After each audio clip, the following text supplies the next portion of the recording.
you dream of a classroom where learning is natural? Can we inspire students to lifelong learning?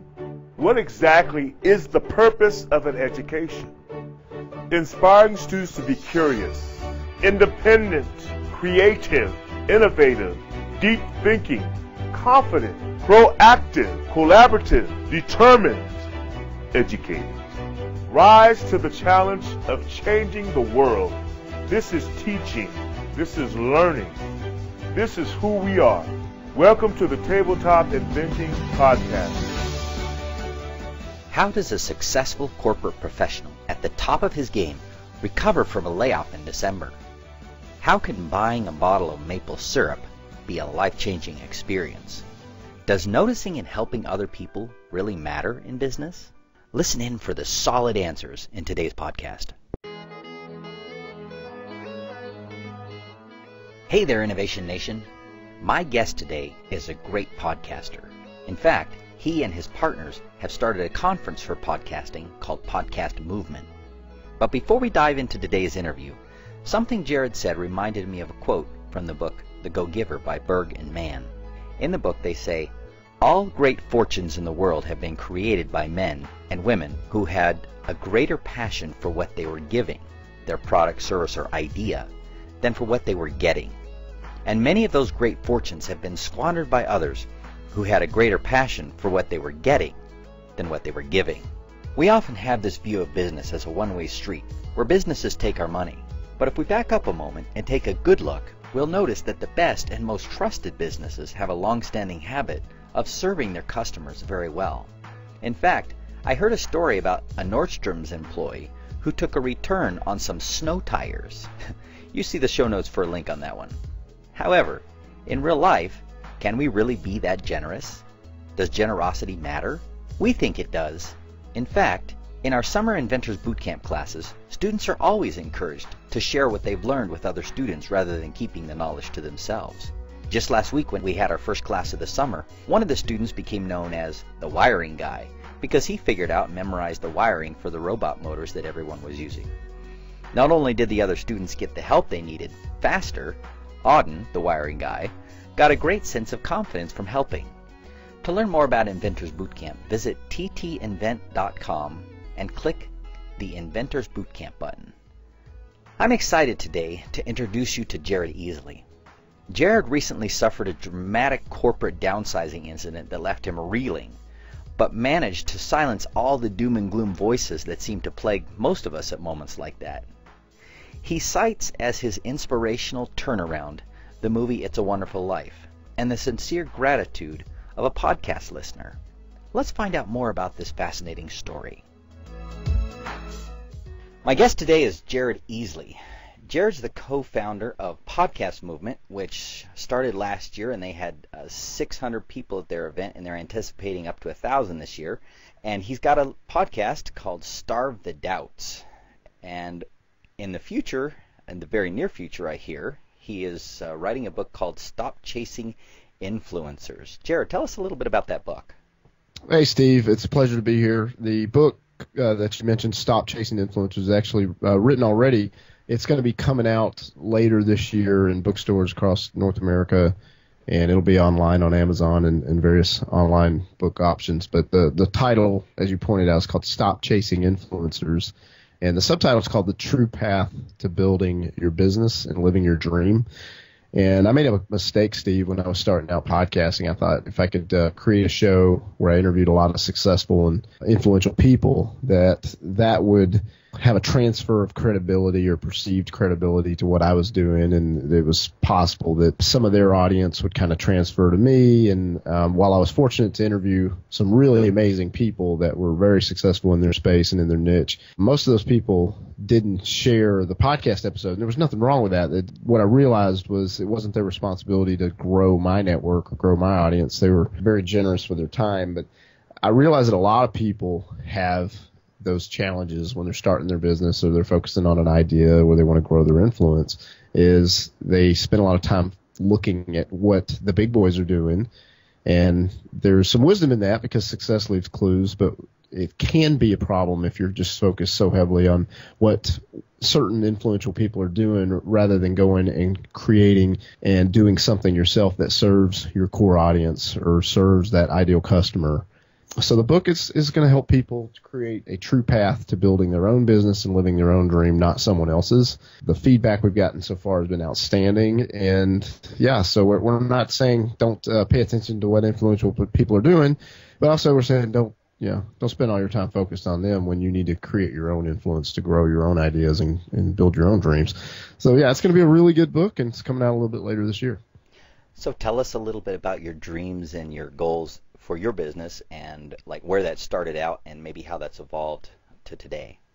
Well, I was in the corporate world just a few years ago. I was in a cubicle, and I was having success with the day job. I really went all in that particular year and decided I'm going to be the top biller in this whole company, and that was a difficult thing to navigate. I had to outwit and outwork people and get creative with the clients, and at the end of the year, I'd measured this. I used tons of strategy, Steve.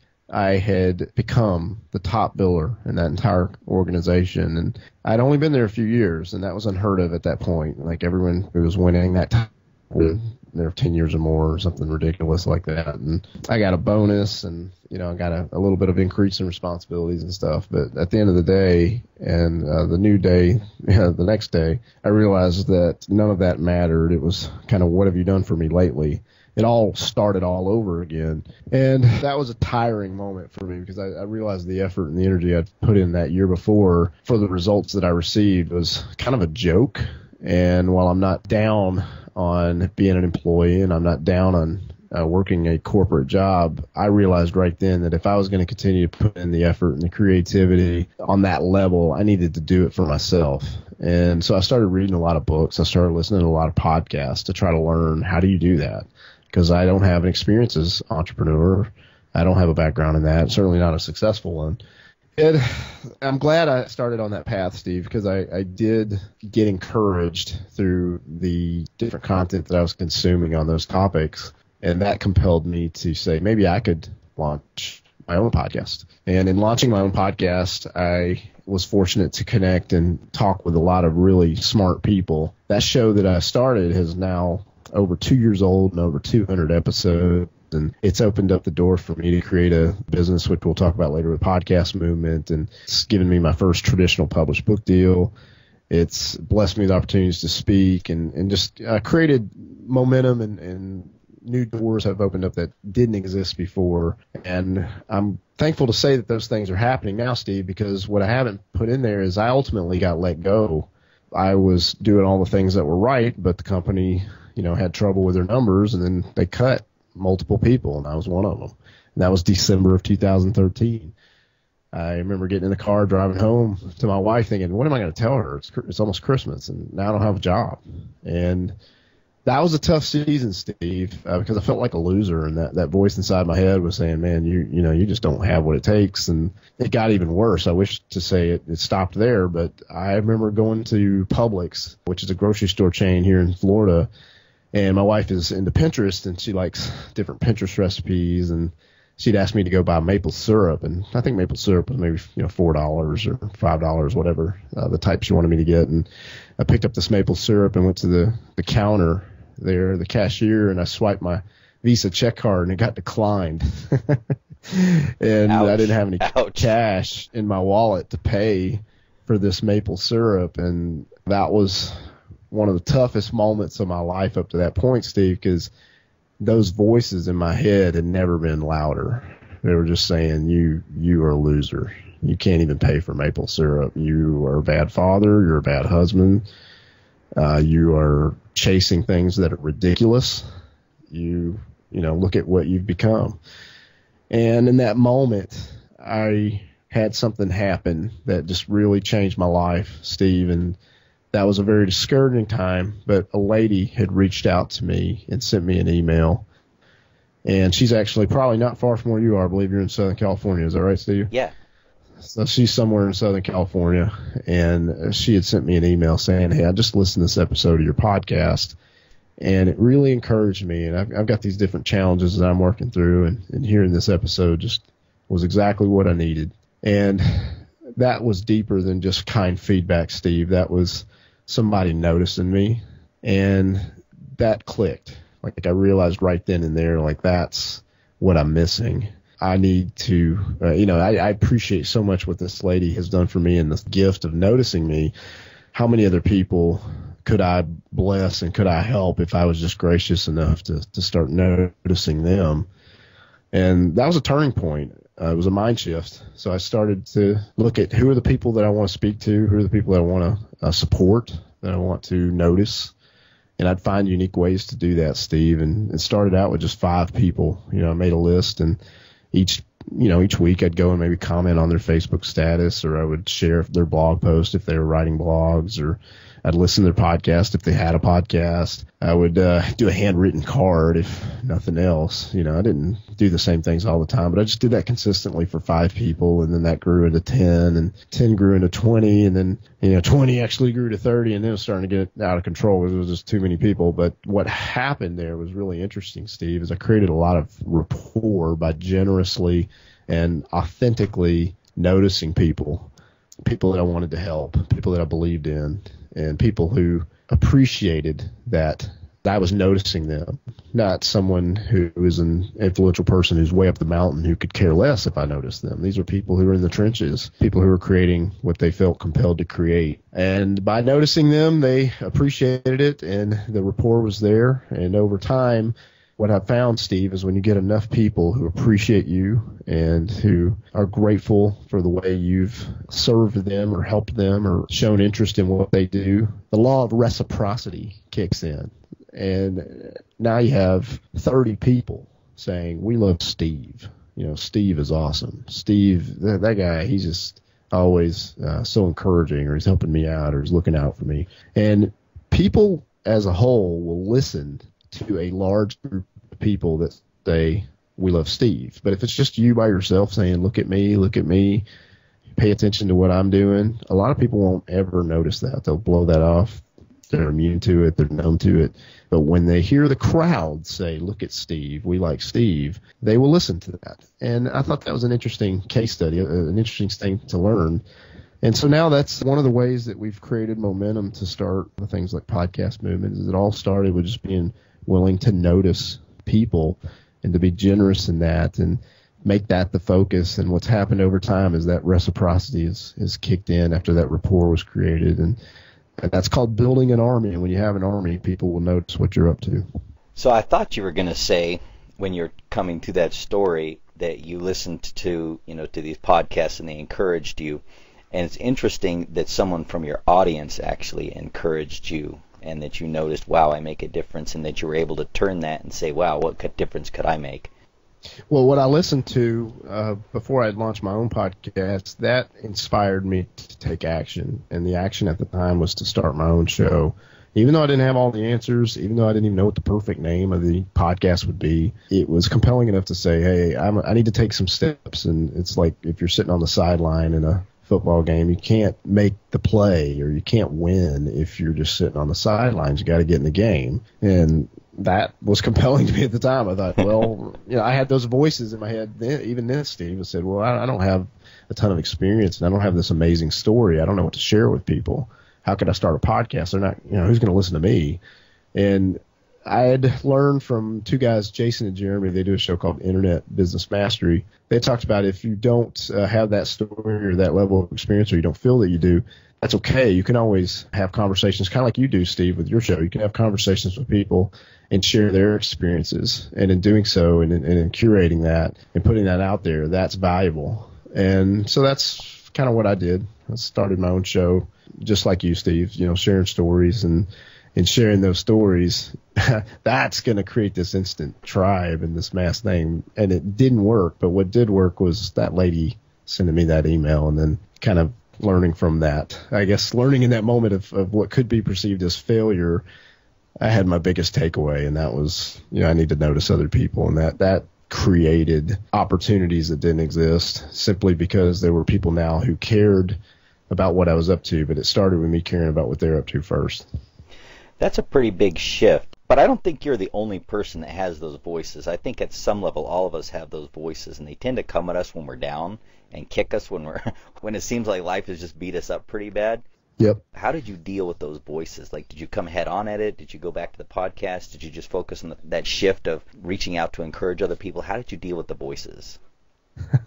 Well, there's several ways to deal with the voices. One of the ways that I dealt with it is I was actually watching the movie It's a Wonderful Life, which, I don't think that's a Christmas movie. It does have Christmas in it, but that movie can be watched anytime. And for people who are listening, they should try to go back and watch that. And maybe wait till December, but try to go back and watch it. What's interesting about that movie is so many things, but what I learned at the end is George Bailey is in a very challenging situation where he owes money, and he just feels like his life's come to an end. And what we see in the very last few scenes of that movie is the community coming together and supporting him in a powerful way because he had given and given and given to those people. And it turns out why he didn't have a lot of money, these people came to bat and supported him financially, and it turns out that his brother made a comment at the end of that movie. It says, "Here's to my brother George, the richest man in town." And I remember hearing that line, and I've watched that movie before, but for some reason, that challenging season of my life watching that movie, I realized that a lot of us are already rich, Steve. We have everything that we already need. We have family who love us, people in our network who care. We have our health. We have, so many blessings. And it's real easy to say, well, I need this and this and this, and some of that's true. But I think figuring out what does it really mean to be rich, that was one way that really helped me to be grateful. And I've heard Tony Robbins make that comment. It's like fear goes away when you're filled with gratitude because there's just no room for it. And I think there's some truth to that. And another thing is fear hates community. So when you're surrounding yourself with people who are like-minded, people who are wanting to take steps and wanting to be productive, and I think those types of people help you to be encouraged to continue to be prudent, but to also not be afraid to take smart steps. So I would say community is essential. And then doing your homework. There's nothing that beats that. You need to be prepared. And I think that's another way of looking at fear or doubt, those voices that are in your head, is sometimes the voices are saying one thing. Maybe instead of translating it, as this negative statement, maybe you can pivot that statement and say, okay, what the voices in my head are really saying is, am I prepared? And if you can reposition fear and reposition doubt and kind of look at it from the angle of are you prepared? Well, have you done your homework? Have you gotten good advice from people who are smart and know what they're doing? Are you prepared? And if you're prepared and you have good homework and you have a good community and you know what your core values are and what really is important to you in life, then it's okay to take steps. Be smart. Don't be reckless. Go ahead and take some steps, even if you have some doubt and stuff. Go ahead and do that because you've got those things that are a strong foundation to support what you're doing. Do you have a story that you can share with us here of someone that you invested in as you were starting to make this shift that has kind of come back in that George Bailey sort of way? There's tons of stories like that, but I would encourage listeners, don't judge a book by its cover. And we've heard that all our lives, but it's so easy to look around at people in your network and say, well, I'm not likely to do business with this person, or I'm not likely to strategically align with this person because they're just not on the level where they could help me. And I think that can be a mistake. I think there is wisdom in looking for situations where you partner up with people on different ideas and different opportunities. However, that said, you don't know where people are going to be in 2 years or 5 years, Steve. We don't know where you'll be in 5 years. You might be on a completely different playing field. And for people to write you off now and say, I refuse to talk to Steve. I refuse to be aligned with him. That could be a big mistake. So an example of this is my business partner, Dan. Dan and I have Podcast Movement now. But when I first met Dan, he's in a different position than he is now than he was when I first met him. He was a professional wrestler, and he was traveling around the high school gyms, clotheslining people and body slamming, and he'd get paid $25 and a hot dog. And it'd been real easy to say, okay, yeah, this is probably not somebody I want to be working with. But what people don't know is he's very business savvy. He's relentless. He's a CPA. The guy is incredibly smart, and he works well with other people. He's a team player. And I started to see some of that, and I knew of his creativity. A podcast he used to do, he doesn't do it anymore, but it's called Entrepreneur Showdown. And that's how we first got connected. And through a series of different collaboration and different ways of working together, eventually, formed the business that we have now with Podcast Movement. But I think the takeaway there is you can look at somebody and say, okay, I don't think that's a person that could help me, or that's a person I would work with and have an increase in visibility or an increase in success in this project, but you might be wrong. So always be looking around at people and what are their, kind of their core values, and if their core values are similar to yours, and kind of make your decision based on that, not just on what the surface says. So you've shared a lot of deep wisdom that you've learned in the last couple of years from, some hard knocks and starting a business and being laid off and let go at a really particularly bad time of the year. If you look back to your formal educational experience, so grade school, middle school, high school, college, did any of that prepare you, or were there specific lessons maybe that you learned on the way through, or was this something you just had to learn just by going out and doing it? I was talking to my sister about this recently. Her sons are in, this pretty prestigious, I call it prestigious, private school in Orlando, Florida. And I had grown up in a private school, but then switched in high school over to a public school. And I remember my mom making a comment one time to my sister and I about, well, that wasn't a good decision in hindsight because your grades suffered and this, and this. And I thought about that for a little bit, Steve, and I was like, you know what? I'm going to play the devil's advocate here. And I'm going to say that was one of the best things that happened to me, and here's why. One of the things I learned from going from this private school education, which was fantastic, and I don't regret having, into an environment of public school, or maybe the education wasn't the same exact level as the private school is. The public school allowed me to be in a much more diverse environment with the students. And I think in this economy and in this day, an age of technology, and it's just becoming an advantage to be able to work with so many different types of people and be able to relate to so many different types of people. And I feel like even at that young age, going through that experience, I think that was one of my biggest takeaways from high school was not necessarily the classroom and the subjects that I was learning. It was more of the diversity of the students and getting to know different types of students from different racial backgrounds and different ethnicities and different religions and different economic backgrounds. That I think was very valuable to me, getting that type of exposure and those types of opportunities at that age. And the second thing, Steve, is typing. I took a typing class when I was young, and I learned to type. And now it is no thing for me to just get on a keyboard and do really well with a keyboard. And keyboard's probably going to go away with all these tablets and iPads and stuff over time. But I know how to type. I think, man, that's one of the useful things I learned in high school was learning how to type. So on the topic of having a deep appreciation for diversity, being able to work with diverse groups of people, did that have any influence on your getting connected with Dan? I think so. Dan, well, yes and no. I think diversity it set me up because I haven't mentioned this in the interview, but I was in the Navy. And when I was in the Navy, that was a melting pot. I mean, there was different types of people from all over the country, different backgrounds, and I was able to adapt to those scenarios. And being able to adapt to those scenarios, and now being in a business situation, working with Dan and interacting with different people that we're doing business with, I don't know, I just feel like I just have a little bit of an advantage over some people just because I can relate to more folks, I think. Maybe that's not right, but I feel like it is. It's interesting that you said were you enlisted in the Navy? Is that, did I get the right I was, relationship? Yep. So I actually I went to school for a while and I didn't have enough money to keep going, so instead of taking loans, I went in the Navy. I actually worked for the Navy, but not as an enlisted person. I went all the way to graduate school, and I came at it from the other direction. Interesting. How long did you stay in the Navy? Was it just like a single tour, and then? Yeah, it was one enlistment, and then I realized that was a cool experience, but I was ready to move on.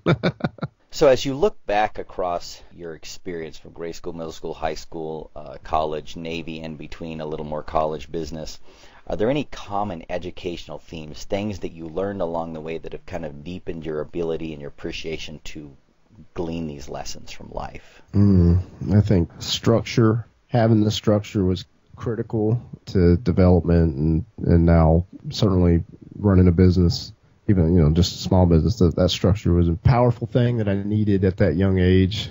And working in collaboration with fellow students, I can't stress diversity enough. I think that was important. Yeah, my answers probably aren't going to be textbook answers, Steve. I hope that's okay. But like stuff like sports. I mean, I wasn't this superstar athlete, but I was involved in sports, and that taught me a lot about teamwork. That taught me a lot about respect for authority. I'd say even this is funny, dating or lack thereof. I mean, when I was in high school, like I liked the girls, and not all the girls liked me back, and there were even valuable lessons to learn from that. You know what I mean? How do you make yourself someone that is a better person to date, if you will, or someone that people want to be around, people want to get to know, charm, if you will, like all those things. Like, man, if I really boiled it down, yeah, there's so many things that are applicable, but it might not be what some people think. Of course, math and science and English and Spanish and all these things that you learn in school, those things are relevant, those things are important, but some of the other intangibles I think is what really have had an impact in my life. I'm not looking for a textbook answer. Our audience is looking for what successful people are doing and have done, and we get all kinds of answers to that. That is not to worry on our podcast. So I'm curious, Steve, what do you think of that answer? I like it because it's the one thing we don't tend to focus on in school. We don't think about life skills very hard. Soft skills is kind of the term that schools will use, and they're the first thing to go. I mean, in an educational environment, you got to keep math, and you got to keep reading and writing, and at this point it almost feels like testing. But the soft skills, like how to collaborate. I mean, your little short anecdote there about dating. I mean, how many students wonder that in high school and then get out and never learn how to walk up to a stranger and say, hey, I noticed that you have this, this design on your shirt. It reminds me of this thing, and get into a conversation in a random situation, and might be really afraid of that. But I've had those kind of conversations end up introducing me to some really interesting people. But if you're afraid of that, or you're not very approachable, it can be a real hindrance. So I think it was a great answer, actually. I don't talk about my middle school and high school experience hardly ever, so you bringing this up is kind of nostalgic for me, and I'm kind of, now that I'm really thinking about it, I realize, man, that was such a beautiful time, even though, you're young and you're going through kind of a weird season being a teenager, and that's a challenging time in life for some. But I realized, man, there were so many things that set me up in a good way. Like I did a speech class, I was in chorus, but I was also in sport. Yeah, I did a play. I mean, there were so many things that helped build my confidence at a young age that have now, I think, put me in a reasonable position to do a presentation or be able to interact with people, like you pointed out. And I've never really thought and sat down and kind of thought through that too deeply. But now that I do talk about it on this interview, I think, man, I don't know how I could have been set up any better than what it was. I think a lot of people undersell the value of confidence, actually, for a teenager. There's an inflection point in your life right there in middle school and early high school where you either approach life with confidence or you approach life with reticence. And the confidence allows you many more opportunities, but the reticence keeps you back or stops you from trying things that might be a little risky. Mm-hmm. I think we very much miss some great opportunities as teachers, maybe as parents, focusing on things like grades or content or other things when our students are missing the confidence they need to try something new. I mean, if you watch, for instance, 9-month-old or 1-year-old as they're trying to learn how to walk, right at that point where they're going from crawling to walking, if they don't have the fearlessness to try again, they'll never learn to walk. But somehow we all learn to walk, right? I mean, unless there's something horribly wrong with your genetics or something, all of us learn to walk. And somehow through the process of schooling we lose that. And it's interesting that you pull that out from your experience in middle school and high school, because it's a strong focus for us in our classes, is this idea that by the end of one of our sort of summer workshops for technology, that we want the students to feel like they succeeded at something, because we know that gives them the confidence they need to do it again, and then maybe try something new. Now, I love it that you went back and looked at this and pulled out the soft skills is what was really important. Yeah, I didn't always succeed, Steve. I mean, I had a ton of failures in high school, but I think that age, I could overcome that. I could, maybe at the time I was like, oh, you don't want to fail because that's embarrassing, but I think that is the time to fail because, you kind of embrace that invisibility and you learn something through winning and through losing that really sets you up. So, Yeah, I didn't have success all the time, but even in the lack of success in certain areas, it gave me an opportunity to try something and figure out what do I really enjoy and what am I just not interested in, and how do I focus on the things that I am interested in and I am good at. Well, we're going to wind down here just a little bit and take a left turn and get down to our last two questions we always ask. So I gave you a few minutes to think about this. So the first one, in the digital age, I mean, we've got the whole internet out there. We've got YouTube where we can learn to do just about anything. We've got Wikipedia where we can look up just about anything.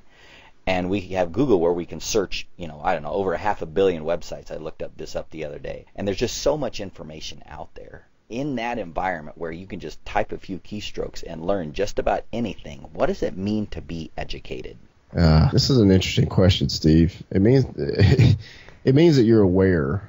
Maybe you don't have all the answers, but you know how to approach the right people. You know how to do the appropriate homework and do the appropriate research.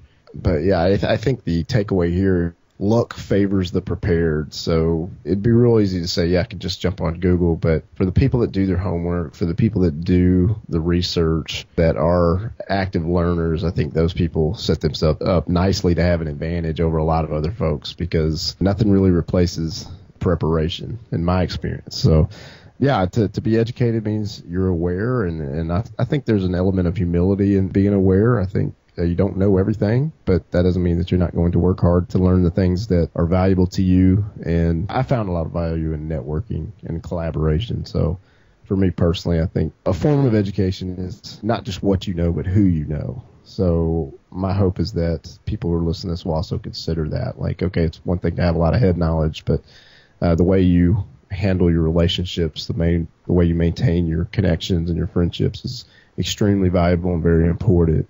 And that can open up a lot of doors for you professionally. And so I would say education. Education's not just reading the book. It's also investing in the people around you. I like that answer. So our last question, and this is the philosophical one. So looking back on your experience, looking out at what you see out there with people that you've worked with in our modern world, what is the purpose of an education? The purpose of an education is to be able to contribute, to be able to participate, to be relevant. You need to have a nice foundation of knowledge, and you don't have to be the smartest person in the room, but you need to be aware of your own strengths, aware of the world around you. And I think you need to, I think that allows you and uniquely sets you up to be able to contribute, to be a part of society, to be able to do things that are important and things that matter and bring value to your community, and to give back, to be generous, to serve others. So I think education is incredibly important. And I think anybody can have an education. There might be some people who think, I don't want to go into this major school debt, and I don't want to do this, and this. Well, you can read a book. You can listen to a free podcast. You can watch a YouTube video. To Steve's point, there are so many resources out there now that, weren't available before, but they are now. So education is changing, but it doesn't mean that you can't learn. You can always learn. You can even learn just from the people around you. People are an example of what to do or what not to do. And I think I'll always be considerate about, what are you interested in? What are some things that bring value to others? And how do you continue to focus and grow in those areas? And that may be taking classes. That may be listening to a podcast. It may be a combination of both. It may be getting out and just connecting with people generously and serving people. So there's lots of ways to learn, but learning definitely contributes to the overall value of your life and the value of how your life impacts the community. I like your answer. In fact, I'm going to reach back a little bit to one of the things you said about part of the purpose of an education is to help you know yourself and your strengths that you offer to other people.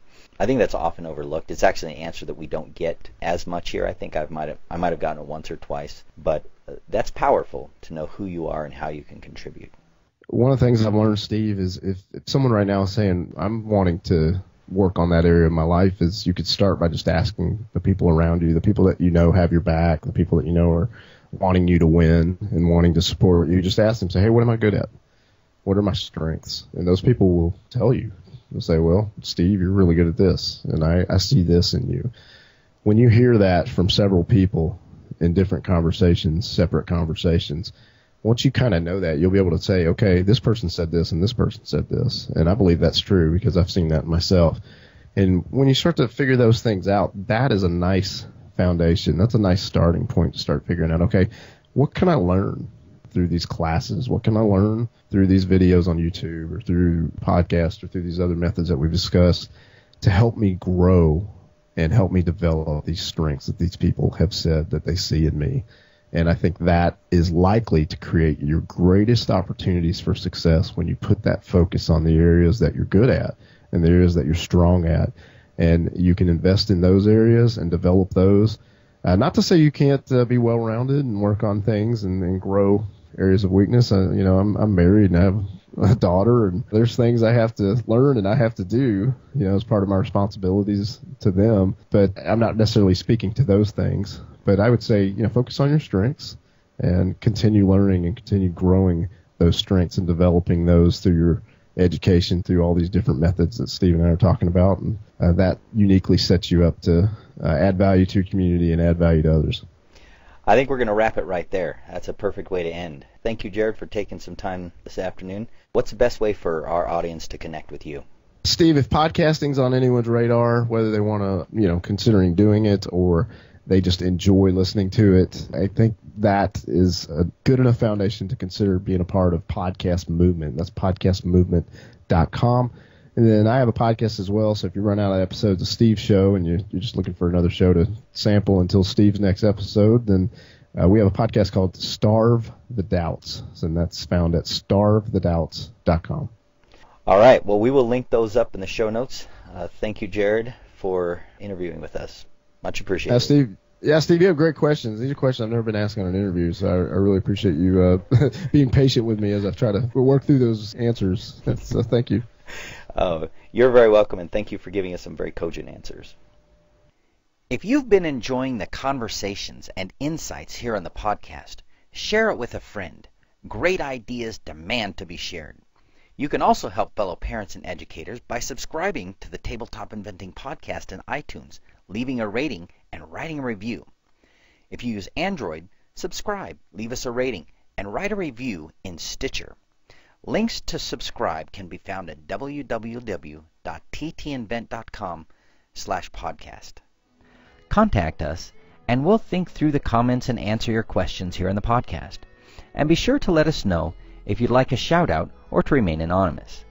You can share your comments and questions at www.ttinvent.com/podcast or by emailing us at podcast@ttinvent.com. Let's discuss your thoughts and questions. Join us again next time when we will again seek to answer the question, what is the purpose of an education? And as educators, how do we awaken the inventor in each of our students?